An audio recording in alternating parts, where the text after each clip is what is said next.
evening. Good evening. Happy Tuesday. My favorite day of the week, what I always say. Hope all of you are feeling blessed and not stressed this evening. So excited to be here again with you all. It is just the epitome of my week.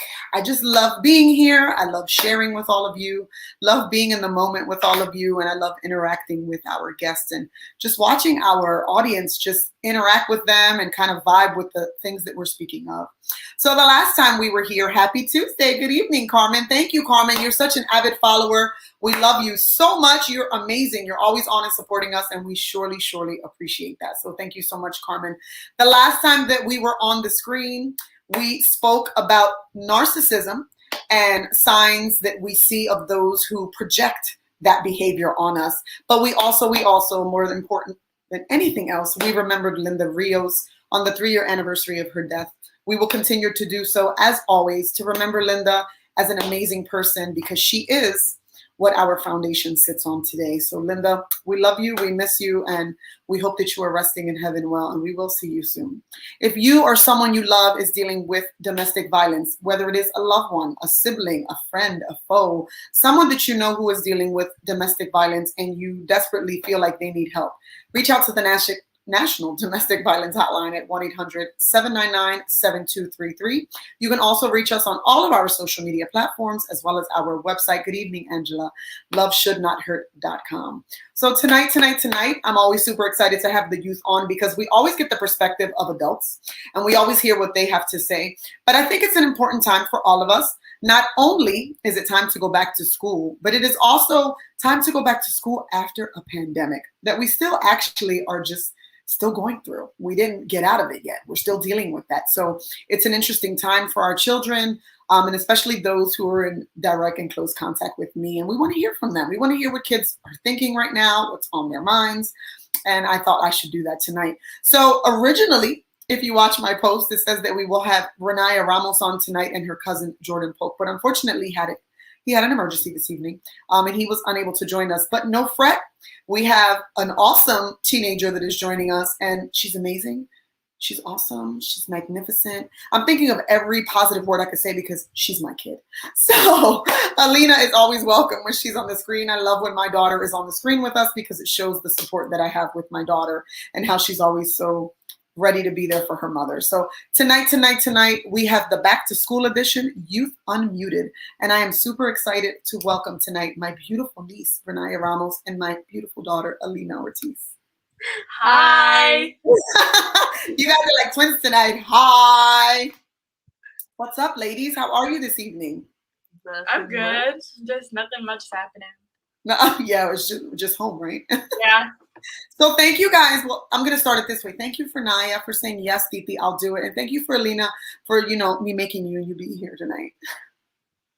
Always a good time when I have you on. So I'm so excited. Girls, listen, it is a huge moment for both of you. You guys are about to be freshmen in high school. It is super emotional for me because I have watched you both go to school together since kindergarten. And now you're going your separate ways, but you are starting a new chapter and journey in your lives. And I'm super excited. Renaya, you have orientation tomorrow? Yes. Oh my goodness. And Alina, you start school tomorrow. Are you excited to start high school? Yes and no. I'm just scared, but I'm excited to meet new people. All right. Well, what are you scared about? What do you know? You're just nervous about meeting new people. That's it? Yeah. And what are the positive things, though? You're going to meet new people, which could turn into like lifelong friends, lifelong friendships. You already have started playing soccer for the school, so you started meeting new people. So that's exciting. So one by one, tell me what your thoughts are, because you guys are going back to school, not at the end of a pandemic, but we're still in the pandemic. So now you have to go back to school again. But not only are you starting high school, this is your first time in high school. You guys are freshmen, but you're going back with face masks, social distancing, plastic up in the classrooms. How do you guys feel about this? Nina, you can go first. How do you feel about going back to high school and starting this new chapter in the middle of a pandemic? I'm excited to finally be going back, hopefully in person. And I'm just excited to start a new part of my life. But I'm still bummed that obviously we're in a pandemic still.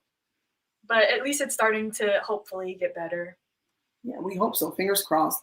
Alina, you start school tomorrow, but unfortunately, because your building is not done yet, you're still going to be virtual. How do you feel about starting school right now?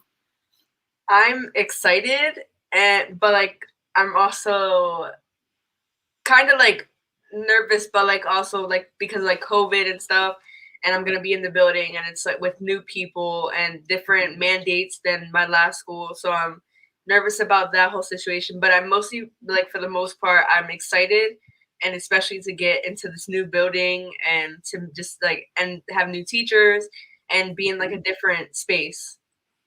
Absolutely. Well, you girls have gone from little shy little girls to very rambunctious, not teens yet, and now you're teens with a totally different personality. So, are you guys like fearful of meeting new people? Are you excited to meet new friendships? Are you looking forward to it? Are you going to miss your past friendships? Like, what is your outlook on, wow, I'm starting over? Because pretty much everyone you went to school with is kind of splitting now. Like, everybody's going everywhere. So, Renaya, tell everyone where you're going to high school. I'm going to Kappa, the High School of Creative and Performing Arts. Woo-hoo. Alina, where are you going to school? Mass Community Charter School. Amazing, which is the second highest charter school in the city of Philadelphia. So you guys are looking forward to good and great education. So I'm excited you guys are here. I'm excited we have people on. Hello, Cheryl Martinez. Hello, Marilyn Ramos. Thank you for joining us tonight. It's super, super, super exciting for me every week, folks. If you watch me avidly, thank you so much. They're congratulating you girls. Thank you so much for being here. I love when I'm talking to adults, but it gives me greater passion and super passionate because I am a school counselor and I've worked in education for almost 23 years. So being around kids is what I love. I love seeing them go into different chapters. And the fact that my niece and my daughter are taking on a new chapter is super emotional for me because I've seen these girls grow since they were little. I was going to embarrass you guys both and put up pictures of you when you were in kindergarten, but I know where she sleeps and I'm in your house. So I'm a little afraid, you might retaliate. So I'm not going to do that to you guys tonight. I really just want people to hear your perspective and, make us understand, how you feel about these different topics. So we're going into school now, and we know that because of this pandemic, domestic violence has gotten like a rise, right? So it makes sense because people are home with their abusers. They can't go anywhere. They have to stay home every day. So the number for domestic violence has risen in the city of Philadelphia about 8%. Now, a lot of those situations are in homes where it's just a woman and a man, but some of them are women, men, children. You guys are going back into school where I'm the counselor. It's obvious to me that a lot of the students who are coming back are going to deal with a lot of, mental health. They've been home. They've been unhappy being in homes, just locked up this whole time. What is it that you most are fearful about?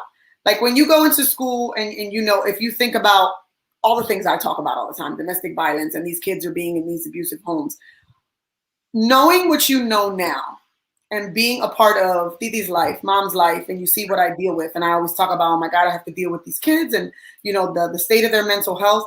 If you start to meet people, for example, in these new schools, and you see that, wow, they might have dealt with domestic violence or their families and they've got to watch it. Learning what you've learned from me, what are some things that you think that you'd be able to see? So one, let's say, what do you think will be red flags for kids that you think have either dealt with domestic violence or had someone around them? And two, if you're meeting new people. So say one of these people starts to become comfortable with you.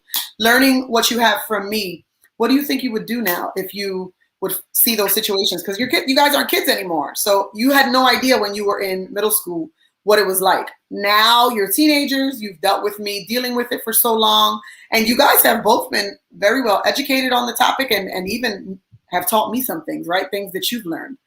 So if you met someone at this school, new people, and they spoke to you about domestic violence, knowing what you know, what do you think your red flags or first steps would be for these people that you befriend? And I know that was long-winded, but answer any parts of that you'd like to answer. Alina, you can go first. I think first, if I started getting close to someone and I heard what they were going through, or they made a joke about it or something just subtle that they'd thought I wouldn't notice and I'd kind of notice, I would kind of just like give them advice, but not be too strong with it, and just like not like so obvious, and so that they can like, so that they don't feel uncomfortable with like what I'm trying to tell them and them not wanting to hear it. But I would just give them like advice, and I would tell them that like I have a mom that like can talk to them, and that there's always like resources. And I would ask them like if they're going through it, or if like anything has happened to them, if they're safe, or if they feel like they aren't safe. And especially like if I don't know about someone and I suspect and I like see that like my school isn't doing a great job with advice about that situation, I would I would come to them, even if I'm not even if I'm like I haven't talked to them. I would maybe put like a note or something inside the locker, or just like talk to them and pull them to the side and say, hey, I noticed this. I was just wondering if you're okay. Give me your number. Or I would just ask and like tell them that they have resources. I'd give them numbers to places that they call. I can give them your number, and I can give them advice. Awesome. So Renaya, I'm actually going to give you a different question, because Alina kind of touched some good subjects. So I'm going to give you a different question, different spectrum. So you have watched me, right? And you've heard Titi talk when we've had conversations. And even though there's a lot of positivity towards what it is that I do, and there's a lot of support, there's also a lot of negativity that I have to deal with. A lot of people who think what I do is not good and what I do is not okay. I've gotten flack for even having you guys on, because they think that kids shouldn't know about domestic violence. So you're going into schools now, right? Sometimes you guys have pep rallies. Sometimes you have speakers come out, and sometimes they touch different subjects about different things, financial things, just different things. So if you started Kappa and say you joined, for example, just a committee, and they're like, hey, we need to bring different speakers in. If you had to say, okay, I think this is important for them to bring it in, and they're like, why is it important? Why do you think people your age should know about different forms of domestic violence?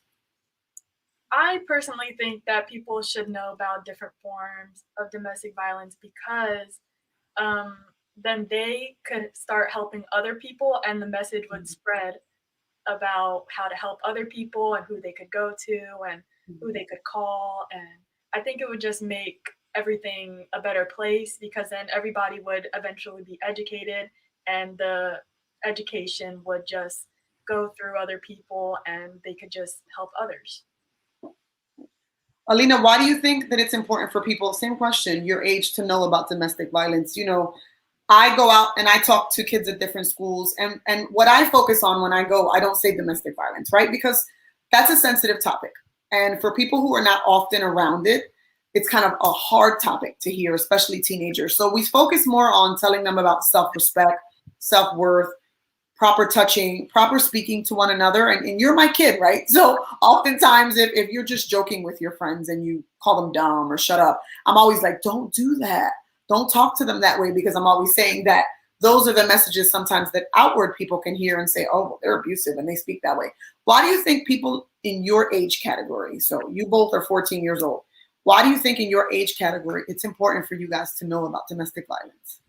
I feel like not only like we can use it just now, but also it can be used in like the future, and that they can have the knowledge and like to look back and be like, oh, so I learned this, and be able to like help other people, even people that aren't inside the school, and like see people like in their day-to-day life and say, hey, and like give them advice, and they could use it in other places and not just school, and that they can, and like for kids that maybe never knew like about domestic violence, or that they like start hearing the signs and like, oh, okay, so like that's what it is, and they can put a name to it, and they can learn about it, and they can really like see, like if it's like in their home, they could be like, oh wait, they can pick it up quicker. Like yeah, and be like, oh, so that's domestic violence, and like realize that maybe they're going through it and they didn't know because they thought it was normal. Absolutely. We have a comment from Cheryl Martinez. She says, kids should know about this, because if they get into a relationship and it may be abusive, I teach my girls about this, and maybe a toxic relationship. Absolutely. My niece and my daughter know that we talk about it often. Toxic relationships, toxic friendships, you know, because they exist as well, are not healthy for kids their age. So you read a book, Miss Alina, that you say is your favorite book, and she actually bought the book And then recently in the mail, she was screaming because she received the book again. And I'm like, why did you get this book again? She's like, the author signed it. It's even better. So she was super excited about it. But tell us the name of the book, tell us the author, and tell us what about that book you think is influential to other kids that may read that book, because you're 14 and you read it, but it had a powerful message. So if you were selling this book and you were like, you got to read it, why would you say that these people should read it? What's the name of the book, the author, and tell us what touched you about this book. The book name is It Ends With Us by Colleen Hoover. And first, I would say that it touched a lot because I saw, like, before reading it, I saw a lot of people and, like, my age and older reading it, and they were sad and they were touched, and they talked about how much it, like, opened their eyes to so much more that they didn't know about, and how it was so sad that, and, like, since they never knew about it, they were going back and forth from being, like, feeling sad for the abuser and not knowing how to feel for the one who was being abused, and then going back and forth between the feelings and then making excuses and not knowing what was right and what was, like, the right feelings to feel. And I went into that book not knowing that it was about domestic violence, and they talked about it at first, and I thought it was just, like, about, like, the past or whatever that was happening in the book. But once I saw it happening to the main character in the book, that's when I started to understand what people were talking about. And after reading the book, I even saw myself, even how much I know about domestic violence, I saw myself making excuses for the abuser, because the author really made me fall in love with the love interest, just like how the main character felt. And it made me, like, realize how we don't really know how abusive, like, relationships are if you've never been in one, and we always are making excuses for the abuser and always putting it on the woman, or, like, the person that they're with, or not even just the woman, but, like, the person that's being abused, and we're always asking them, like, why'd you stay? But that book just made me realize that it's more about the love that's holding you back, and that it, like, just really opens your eyes to showing you that it's really that you stay, that these people stay in these relationships, not, like, because they're, like, they want this, or that they're asking for it. It's because they're in love and they're blindsided to it, and they think that they can stay for the good times no matter how many bad times that they have. And the one thing that I really learned inside the book was there was this one quote that the mother said to her daughter, and she was like, and she said, to keep on, she said to leave the relationship because she know that it would take off of her limit. And she did, and her daughter was like, what do you mean your limit? And she was like, your limit is how many times you stay, and and what you're willing to deal with. And she said, when I went into the relationship and the first time it happened, I had a limit, and I knew what that limit was, and I knew that I wasn't going to let it happen again. But no matter that, every single time it happened, the limit just got longer and longer, because I knew that it was going to be harder to leave. And it really, like, taught me that once an abusive relationship starts, you got to focus and you got to know what you're dealing with, and to leave quickly, no matter how much love you think you have, because it can lead to worse in the future. Even if it's not that bad now, it can lead to worse. Absolutely. I love talking to you girls. I feel like when you guys get on the screen, you educate me more than I can educate you. I always feel that way. So, Nine, you guys are going into high school, right? And I don't want to say this because I'm going to be sad. In high school was kind of like when the love interests start, and kind of like I got a crush on him or her. Like, she's cute, he's cute, right? And, you know, you girls are feeling yourselves now because you're both beautiful. So there'll be people, you know, high school's normally where high school sweethearts start. So a girl might like you, a boy might like you. And, you know, what are some red flags at your age that you think you might start to see? Because PT doesn't promote, like, violence, and I don't want to be violent. So what are some red flags that you've already learned from being around me, you know, if love interests begin to happen? So you're teen, so your red flags are a little bit different than, you know, they could be for adults. But as a teenager and knowing everything you know now that you're in school and you're going to start to have love interest, if you do, I didn't say that you were allowed to, but if you do, what are some red flags you think you've learned?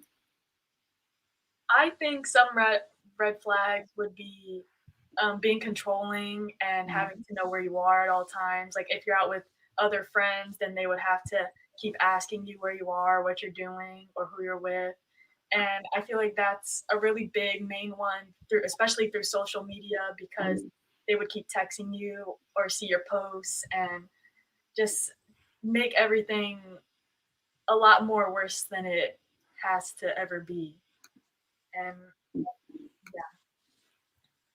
What about, so if you started going to school and you started dating someone and they said, let me get the password to your cell phone. I just want it, just, just in case if I need it for anything. Do you think that's a red flag if someone wants to like be able to see all your text messages and all the phone calls you make? I personally think it is, because they just need to see who you're talking to, and if they feel the need to do that, then they obviously don't trust you enough to be with you. So I feel like that is honestly a huge red flag. Absolutely. Cheryl Martinez said you hit it right on the head. So listen, beautiful girls, we have a gala coming up. Are we excited to go to this gala? Yes. We are. We already are shopping for dresses. We're already getting out there. So even though we're excited to get dressed up, Carmen Gonzalez says, no one is entitled to look through your phone. Absolutely not. Now, if you're in a trusted relationship and it's like my phone's ringing, babe, you can answer the phone. That's different. But if you're in a relationship with someone who feels like they must have your password, they have to control your social media, they need to know what it is that you're doing on a daily basis, that's not healthy. And we've had these conversations with you because we try our best, your mother and me and our other girlfriends, we try to be very, very open with you guys and have truly healthy conversations with you girls so that you know what to accept, what to tolerate, and what not to tolerate. So we're hoping that we're giving you guys the best example. And we hope, my biggest hope, and I say it often, my biggest hope for Alina, at least because she's mine, is that, and I think all parents say the same thing, right? We want them to be better than we ever were. We want them to do more than we ever did. And when I look at her, I always say, I want her to be so much better than I was. And it's crazy because I always often say that I wish that, but looking at her and both of you, how you're turning out, I'm like, she didn't even need me to do that. She's already far way past where I was. Her mentality is so different. So I'm so proud of both you girls, because I've watched you blossom from itty bitties to the beautiful teenagers you guys are now. So listen, like I said, we have a gala coming up. Shameless plug, October 23rd. You guys are buying dresses and excited. Renaya already has her purple dress, so she's excited. But the gala is for a purpose. It's for a reason. We want to honor survivors of domestic violence.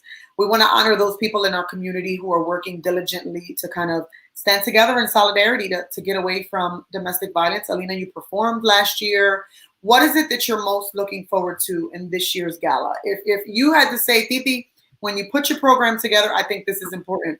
What would either one of you say is something that you would hope we're going to highlight at our gala this year?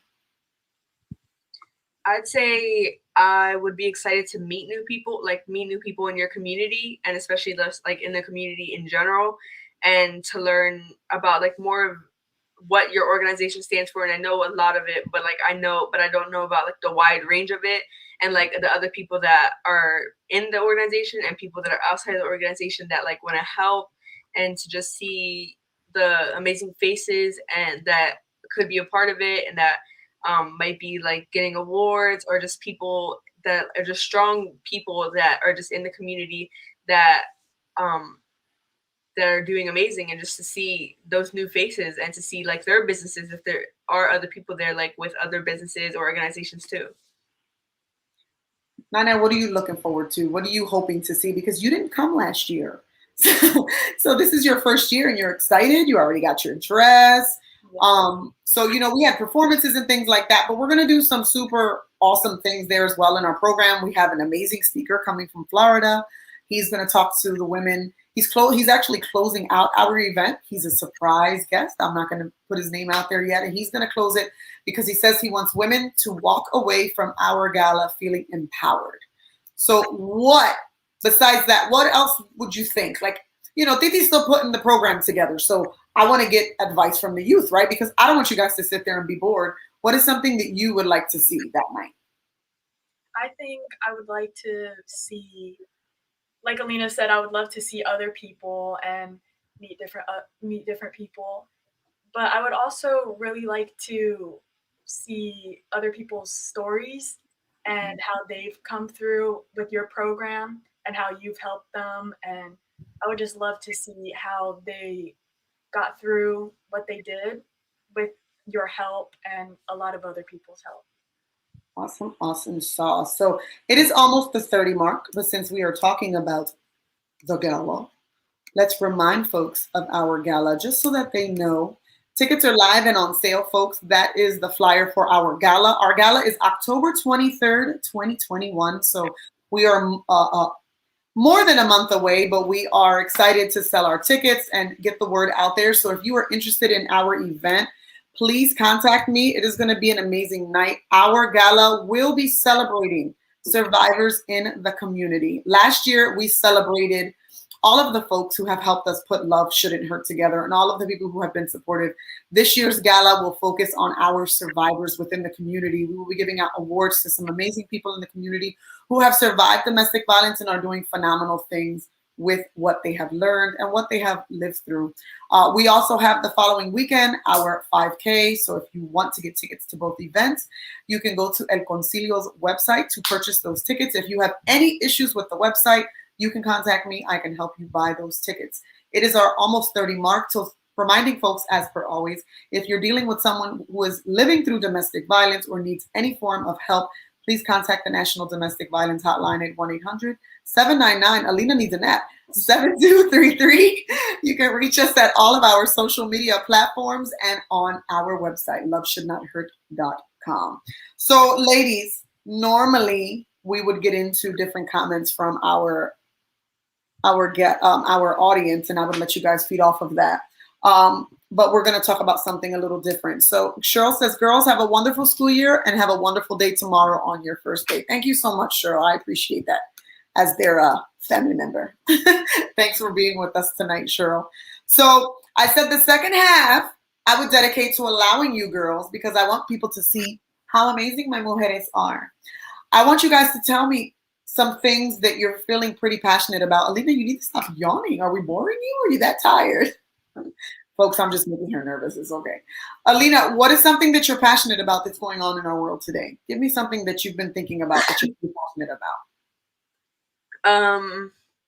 I think especially right now, what's going on in Afghanistan and how we are so blindsided to these tragedies that are out there and that are going on in the world, and that we're just like ignoring them, and a lot of people don't even know what's going on in Afghanistan, and how we are taking advantage of a lot that we have, and that it's just so hard to see this, and that it's just seeing all of this happening is really eye-opening, and seeing that like there's actually people struggling and they're having like worse struggles than we are, and we're just taking advantage of what we have and what we don't have, and it's just hard to see. And just the video of like the people running after the plane and trying to get on it, and people and they're like outside of a plane and not even on it, and seeing how they're, no matter if they die or not, they're risking their lives just to get out of the country because of the Taliban that is going on.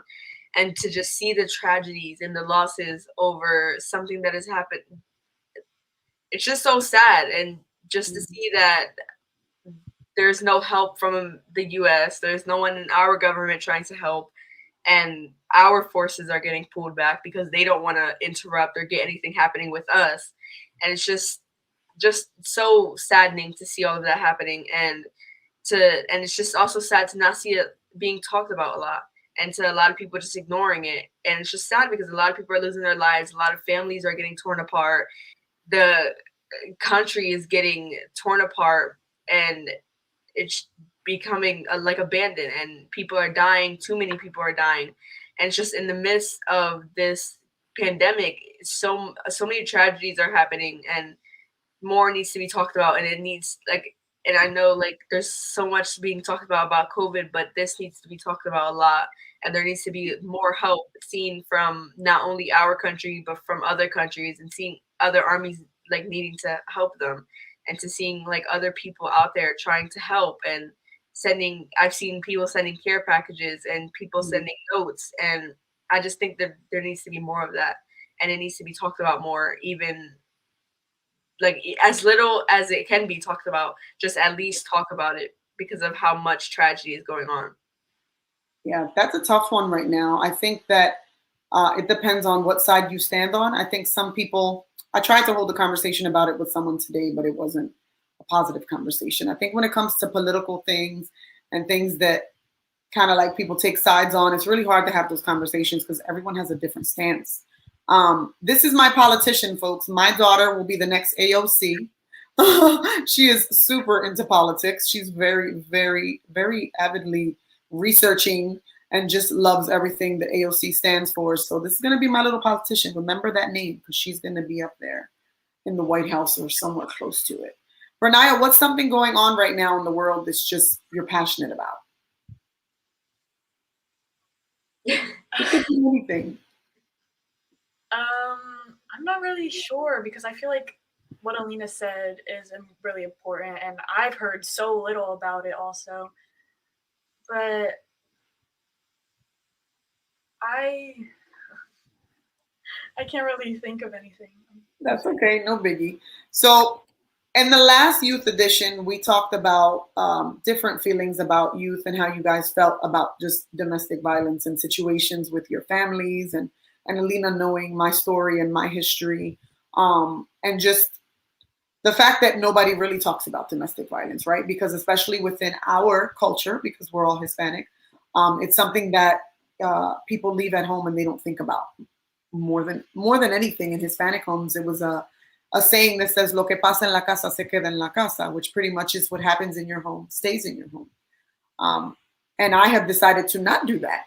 I've decided to go out, voice myself, and let people hear because we are trying to be, a better force and just a resource for people within the community. So you girls are growing. You're 14 years old. You're getting older. Relationships will happen, and history. We don't want to repeat themselves. So I'm gonna give you guys a little task. You got to think a little bit. It's not that hard. People continue to ask me, Christina, if you had to talk to Christina, myself, 20 something years ago when I was going through my abuse, what would you say to yourself? And I often say that I have to celebrate myself and tell myself you'll make it and things of that nature. So if you had to speak to the younger me, the younger version of Titi or mom, and knowing everything that you know, what is some advice that you would give to the younger version of me during that time? Um, A minute to think about it. I think I would start by saying how much of a strong person that I like see that you are now, and how like I would be like you do get through it, but you don't have to take this long to get out of this relationship. You don't have to keep trying for other people, or you don't have to be thinking about other people. You can take this moment to be selfish because you're taking care of yourself, and that it's not bad to take care of yourself, and that it's also not hard to tell and seek out other people, and that you don't always have to keep things to yourself because sometimes keeping things to yourself isn't going to help, and that to try to get out of the relationship, and to try to just seek help as much as you can, and to talk to other people and not just be alone and struggle with everything by yourself. And and I would lastly like end it off with that um that I know it's been hard, but there will be sunlight, and that it will get better. So if you're dealing with someone who's dealing with domestic violence, whether it's a friend, a loved one, a foe, a cousin, someone that you know and you love, give me two words that you would tell them. You are one word and you are another word. What are two words you would use that are powerful to make them feel good? I think I would say you're strong and you're amazing. Good ones. I know. Thank you. No, I'm joking.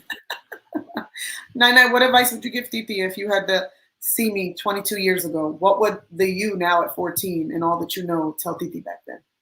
I would tell you that you're a successful person and that you will get through it, and that you don't always have to go through a suffering, and that you will have everything that you would want when later throughout your life, and that just won't be darkness for the rest of it, and you will just be a happy human later on. I love you, girls. You're so beautiful. So before we do our closing thoughts, which we normally do around 7:40, and we're the 35 mark, why is knowing your self-worth and self-respect so important for you guys? One at a time. Why is it important? First one, why is it important to have self-worth? Alina, you can go. I would say that it is important to have self-worth because your self-worth also shows how you let other people treat you. And that if you don't have a good self-worth, then you're going to let other people walk all over you. And you're not going to, if you don't have that much respect for yourself, then you're not going to have much respect for how other people treat you. And that you should always have a better worth, and that you should always believe in yourself and have a better sense of worth, and try to have one if you don't have a good one, because you don't want to be treated badly, and you also got to treat yourself the way that like you want to be treated. And it's always good to celebrate yourself, and that it is okay to love, like, no matter how much somebody might say like you're so conceited or like you love yourself too much, and that like that's okay, and that it's better than having the strongest self-worth. It's better to have a strong self-worth and to love yourself and have the respect that other people want than have a bad one and get hated on because you don't have a good enough one. Absolutely. Nana, why do you think it's important to have self-worth?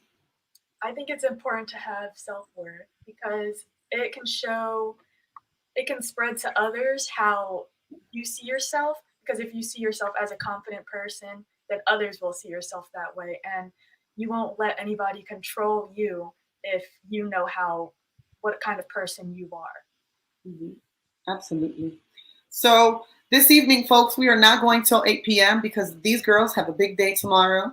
They start high school, they have orientation, and I don't want to keep them on the screen forever. So instead of doing our final thoughts at 7:45, we're going to do them right now. So I'm going to leave you girls, and you girls can give us your final thoughts about, I guess, give our audience some advice. They might be listening, they might be younger, they might even want to hear what you have to say. You just got a bestie shout out, you guys. Somebody you know just gave you guys a bestie shout out. Self-love is the best love. Speak it, besties. Smart girls. So you both have big days tomorrow. We do not want to keep you on the screen all night. So I'm going to go to the back and I'm going to let you girls give us your final thoughts on tonight's subject of just what's happening now that you're going back to school and everything that we've spoken out about tonight. Okay? You all right with that? You all right with me leaving the screen? You want to pop it back? Yeah. Okay. All right.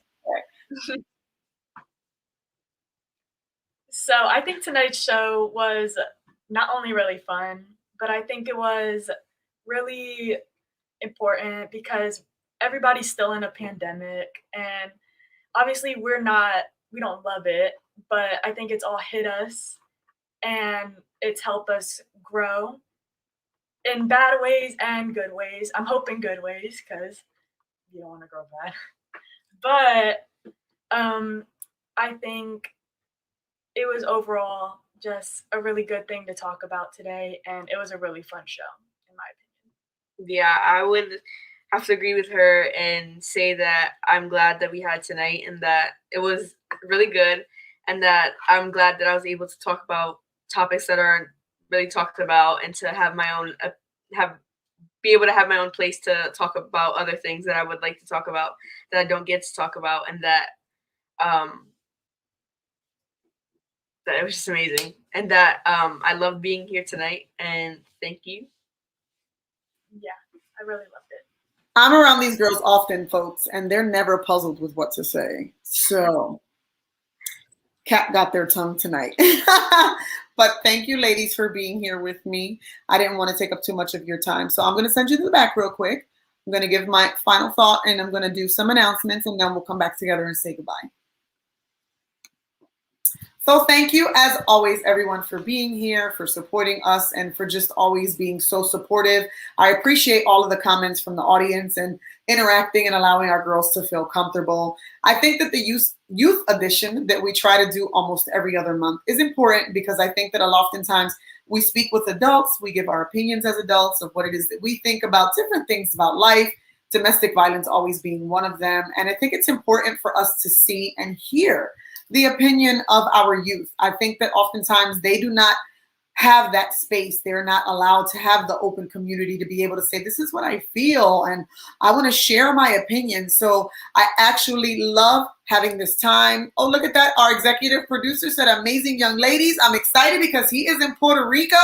But as for always, Ray is always supporting us. We love Ray. We hope you have a good, needed vacation. We love you. It's super exciting for us to just always have kids on to give their opinion. I always feel super, super duper excited and just pleased and touched that I can share that time with kids that are super important to me, because tonight was my daughter and my niece. Another time was another one of their best friends. And we're all so close. So it's always exciting for me to be with these girls on the screen and share this time with them. So I hope that my girls gave you some of their energy and you saw how phenomenal those ladies are. All of our children are going back to school in the midst still of a pandemic. So I pray for all of our kids. I hope that all of our children have a safe and amazing school year. As an educator, I'm excited to go back into the building and be with all of our kids, to welcome them back, to love on them, because some of the kids have missed that. They've missed being around other people. So I'm excited for our kids. I'm excited for our 3 girls, for Renaya, Alina, and Ava, who are starting high school this year. Super duper excited for them. And I hope that our girls have an amazing year. So I appreciate them and their time tonight, but tomorrow is a big day for them. I want to remind folks of a few things. Another reminder that our gala is on October 23rd, 2021. This year we are honoring survivors. Last year we honored those who helped us grow Love Shouldn't Hurt, who have allowed us to grow this organization and become what we are today. This year we are celebrating survivors. We will be giving awards out to some amazing people within the community who are survivors and doing such amazing things. We will have a phenomenal guest speaker who will close out our gala this year, and we'll have our ladies walking away feeling like they are $1 million. We have some phenomenal raffles. We have great and amazing sponsors. And speaking of sponsors, we also have this year a few people who are coming who have been super, super helpful for Love Shouldn't Hurt, who have been supportive and who are being a sponsor this year. So this year, we have one of our first sponsors, Emilio and Daniela Roman. They are the folks who gave me the opportunity to write my first book. It was amazing to work with them, and they are one of our sponsors this year, and this is their next book, Behind Closed Doors, I Survived Domestic Violence and You Can Too. Story of 21 survivors of domestic violence. So make sure that you keep an eye out. If you're interested in being a part of this book with 21 survivors, you can contact me or Daniela or Emilio Roman. Again, they're one of our sponsors for our event, so we wanted to give them a shout out tonight so folks can know who they are. Remember as well, we have our 5K on October 31st, the weekend after our gala, and that is always to celebrate and run those miles for all of those who have dealt with domestic violence and are now our survivors, and all of those that we remember as we remember Linda Rios. Again, I just want to put her picture up so that we can remember what our foundation began, why it began, and who we will continue to always celebrate. Rest in paradise, Linda. We will see you again. She is not a victim, but an amazing woman who was taken away from us too soon, but Love Shouldn't Hurt is and always will be dedicated in her memory. So guys, thank you so much for being here. Tune in, because next week's topic is, do I deserve love? We're not talking about me, but in general, so many women and men have dealt with narcissists, they've dealt with domestic violence, and they've been told that they do not deserve love or a chance at love. Our conversation next week is with an amazing woman who found love after not only 1, 2, or 3, but 4 abusive, terrible domestic violence situations, and has found the man of her dreams and is living a positive and happy life. So our topic next week is, do I deserve love? Join us next week at 7 p.m. when we talk to this phenomenal woman. Thank you guys for always being here. Girls, you're back on the screen.